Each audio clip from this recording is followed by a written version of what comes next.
Thank you, everyone, for joining us here. Up next, we're getting back into the conversation of artificial intelligence, more specifically around data and intelligence for sustainability and for organizational resilience. And I know beyond resilience, big part of our conversation this year. So please help me in welcoming to the stage Paul Santilli, CEO at Strategic Consortium of Intelligence Professionals, or SCIP. And to moderate the conversation, we have Kiko Machin, Chief Data and Analytics Officer at IE University. Thank you, Paul.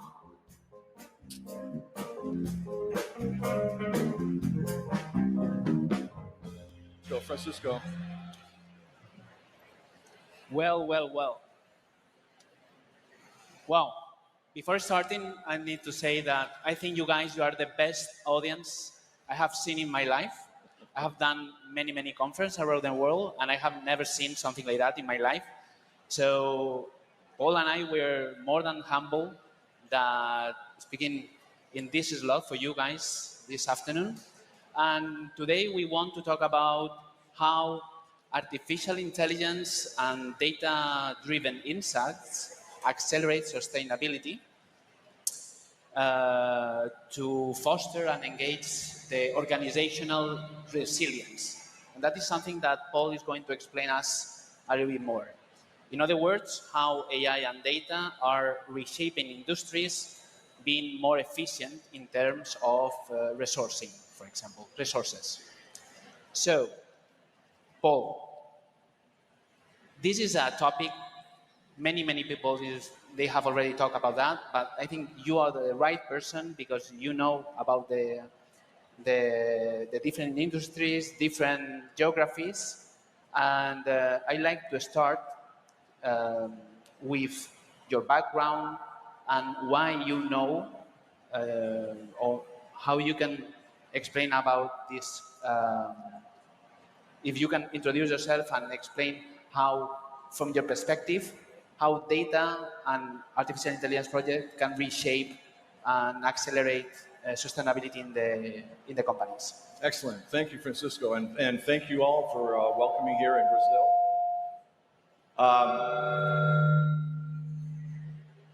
Okay, that's better. Hopefully. So I head up an organization called the Strategic Consortium of Intelligence Professionals, or SCIP, SCIP. We are the world's largest intelligence thought leadership association. We have over 25,000 individuals around the world in 120 countries, and we're a community, an association, a consortium of organizations and individuals that all have thought leadership and subject matter experts in the fields of data, analytics, and insights intelligence generation. Now, that's extremely important in today's world.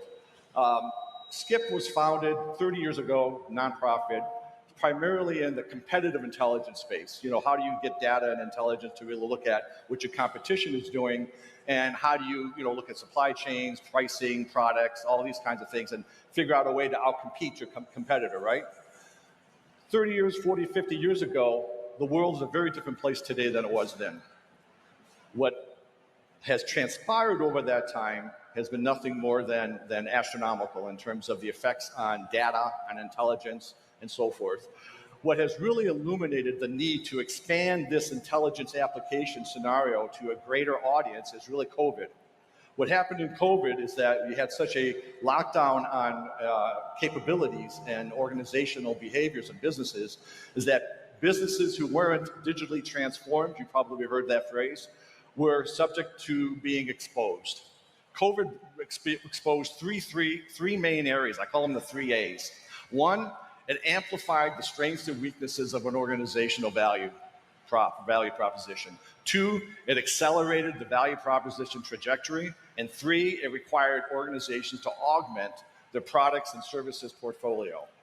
If you were unable to do any of those 3 things or survive those 3 things, you were doomed, you were failure. And history is wrought with those failed organizations during COVID.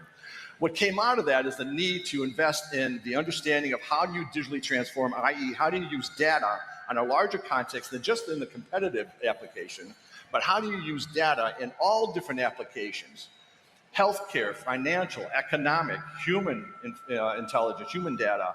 The list goes on and on. Wherever there's data, by definition, you're going to have intelligence. We call this the intelligence ecosystem. And what a SCIP has done since that time is we've expanded our scope to include this intelligence ecosystem application area to really look at how do we use data and intelligence to improve the overall scope of applications within academia, within enterprise, and with the government sector. So in that scoping, intelligence can be used to satisfy and to address a multitude of different challenges out there. One of them being sustainability and responsibility.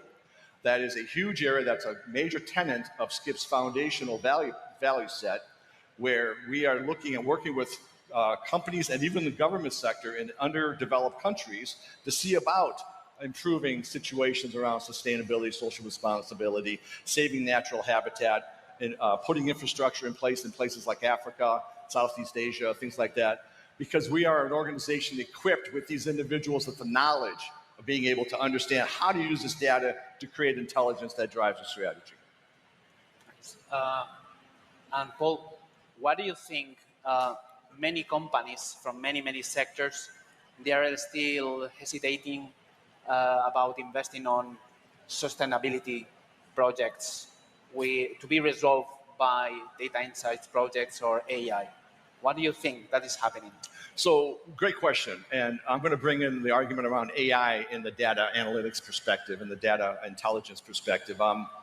You know, and I'll tie it back to the sustainability question you asked. But the AI efforts, I mean, AI has been around since, I think it was the phrase of artificial intelligence was coined in the 50s. I took an AI course in college, and that was almost 100 years ago. At least it felt that long. So it's been around forever. Why is AI so popular in the last 5, 7, 8 years? 2 reasons, generally speaking. One, we have the data. IoT, big data, edge compute, this is all generated an immense amount of data that now has the capability for the language models to learn from. Internet, of course, everything else. 2, we have the compute technology.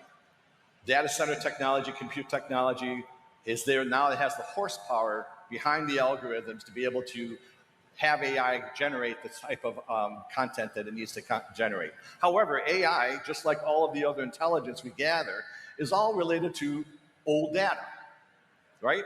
Internet-based data. We all know the internet is filled with a bunch of garbage, right? So you have to be very careful in understanding what data are you going to extract to be able to generate the artificial intelligence outcome that makes sense for your business and organization. You know, in artificial intelligence, AI is a tool, right? It's a tool in your toolbox.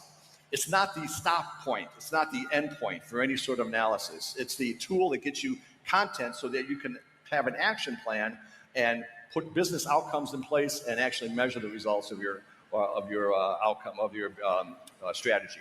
Now, related to the sustainability and social responsibility context, we have to be very careful in this space because we run into, with AI, and I've heard it talked about several places in other forums during the summit here, we run into issues around hallucinations and ethics, but we run into this other word that is super important and it's not talked a lot about in the AI and in the future space around bias.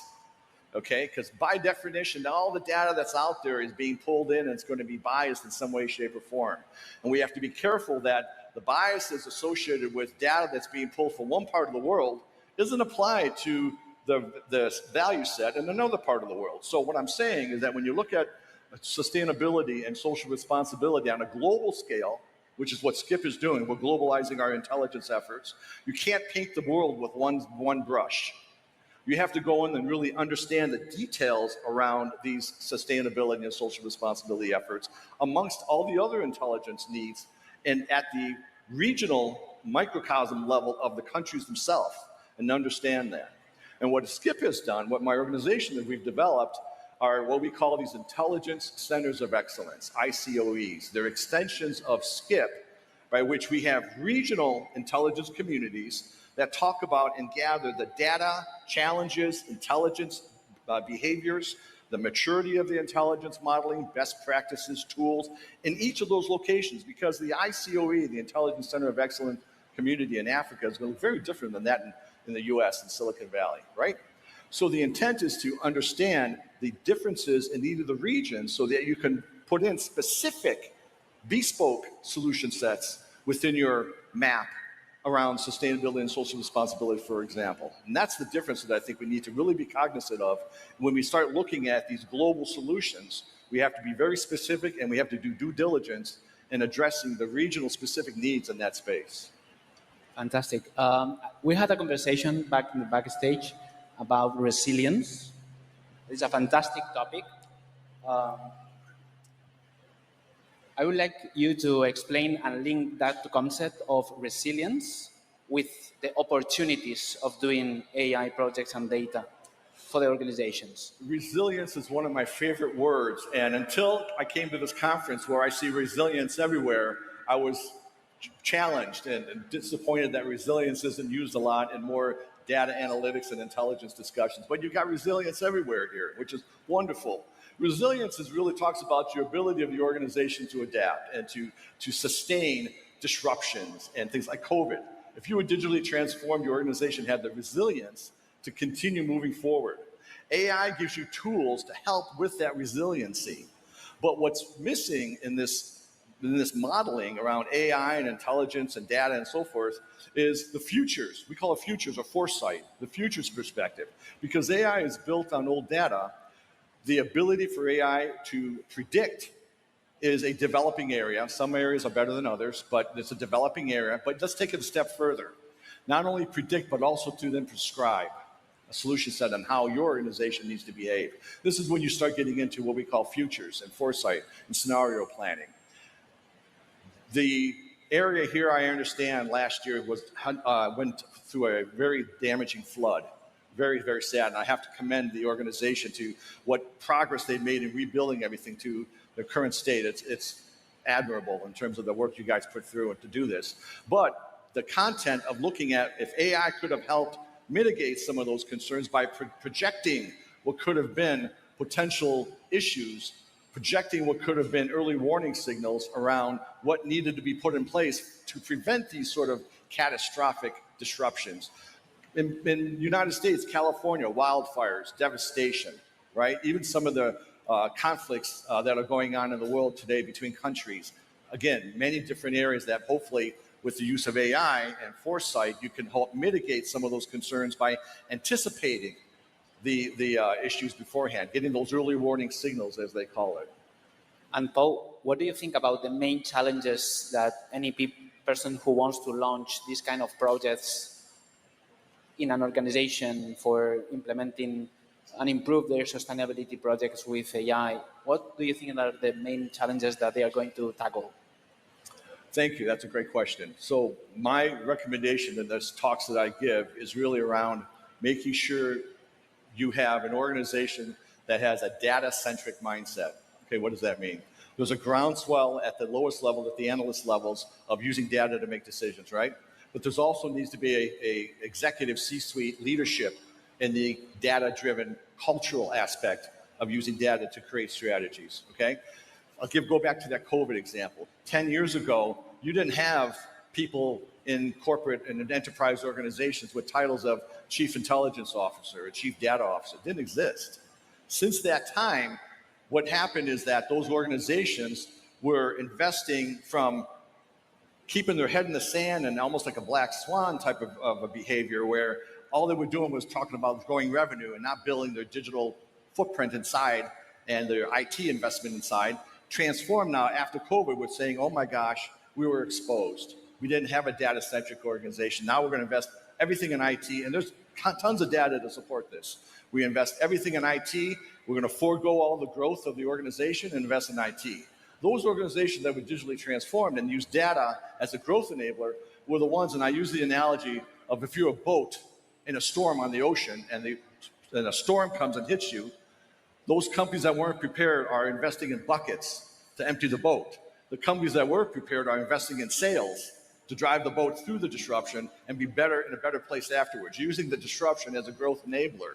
And that's the tricky challenge. So having that data-centric mindset is, in my opinion, an absolute requirement as you build organizational development and growth. And I want to emphasize that. I work very much in a separate work stream with incubation, startups, SMBs, and the ability to get that culture ingrained in your organization from a very early state so that it becomes a reflex as you grow is definitely the way to go, rather than taking a very large organization and making a huge transformational journey in their business strategy around the data-centric mindset.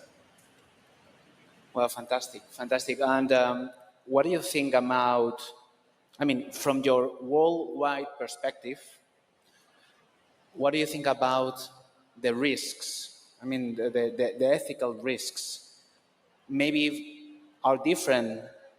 The problems that the companies around the world they are tackle depending on the geography. What do you think about this? So that's another huge point. The ethical aspects around intelligence. And again, this gets back to these regional intelligence centers of excellence that I painted. We started a year ago with 8. Today we have 22. We have one in Brazil. I want to extend the Intelligence Center of Excellence footprint in other Latin American countries, in South America, Mexico, Central America, and so forth, as well as Asia and Africa. But when it gets into the ethics aspect, you have to be very careful. You're walking a tightrope here. And when I say that, it's because the behavior and acceptability of practices in one part of the world may be violation of ethics in another part of the world, right? Happens all the time. I've been involved in many legal cases with regards to that, how that is perceived.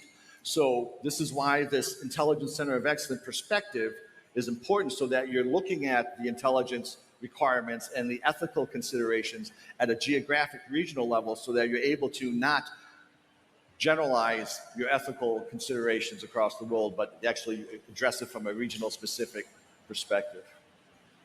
And what do you think about the future?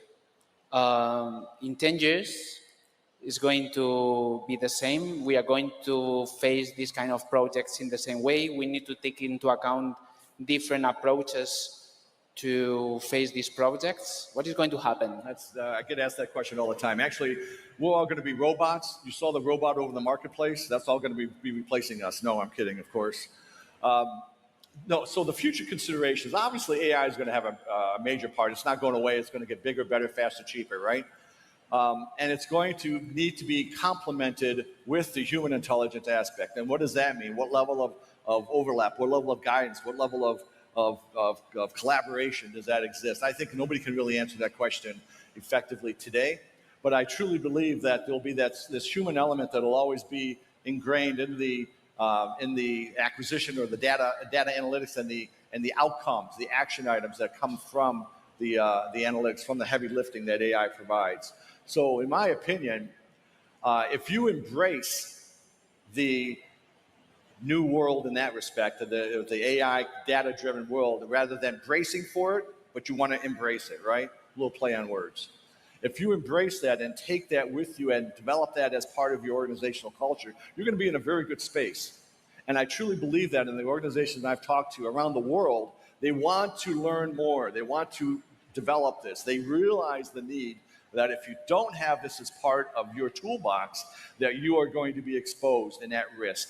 So it's very rewarding that the people out there have the desire, organizations, even government sectors have the desire to be able to learn more about how the data they collect can be utilized to improve their environment. And I am super pleased to head an organization that has thought leadership in this space. I welcome all of you to join our organization, SCIP.org. We want to include and build a consortium. We want to add more and more organizations and people with that thought leadership skills, add to our training and education curriculum, our research and development partnerships that we have with a number of institutions out there in the intelligence space. So I look at it very positively. I'm excited and very passionate about what I do. I come from a high-tech industry of 100 years at Hewlett-Packard and Apple and places before that, but I'm very passionate in this space, and I really think that we can make a difference. As they say, you can put a small dent in the universe, and that's what I'm trying to do. Yeah, good future ahead. Well, and to finish, I would like I like one motto like transform ideas into action. Paul, maybe many people here, maybe not tomorrow, but on Monday, they want to launch any programs to resolve sustainability problems with data or with AI. Could you please provide a clear picture about the approach of taking these projects and a few quick wins just to transform the ideas that we speak here into actions for the audience? So no one person has the answers, okay? And I don't profess to have the answers, but I believe the power of the consortium and the power of the partnership can provide those answers. So getting engaged and involved and making partnerships. This forum here is fantastic. My first time at a summit. Brazil is awesome. I love it. Food's great. Your meat is amazing. But the power of collaboration, the power of partnerships, getting engaged, being a part of SCIP, join our consortium by all means. But that's how you're going to tackle the challenges around all of these things we've talked about. The AI space is exciting. It's invigorating. I've got many professionals in that space, and they talk about all of the great things that can really be applied when you apply AI to the futures to science and the scenario planning science about what foresight could bring you from an AI standpoint. It's an extremely positive and exciting time to be in the data business. So I think that's the main message I'd like to leave you all with. It's something that I truly believe that will alter behaviors and improve organization and individual well-being. We call ourselves the Intelligence Consortium for the Betterment of People and Planet. And that's really the theme and the main emphasis of what we'd like to operate on. Yeah, fantastic. To be honest, I had that conversation with many people, but your worldwide perspectives is very insightful, and I think you guys you have a clear picture about how to tackle and how to create a program for sustainability and to use AI and data insights to go to the next step. That is, I think this is the aim. So thank you very much, Paul. It was a pleasure to be here, and thank you so much. Thank you, Francisco. It was a pleasure. Thank you all. Obrigado. Appreciate your time.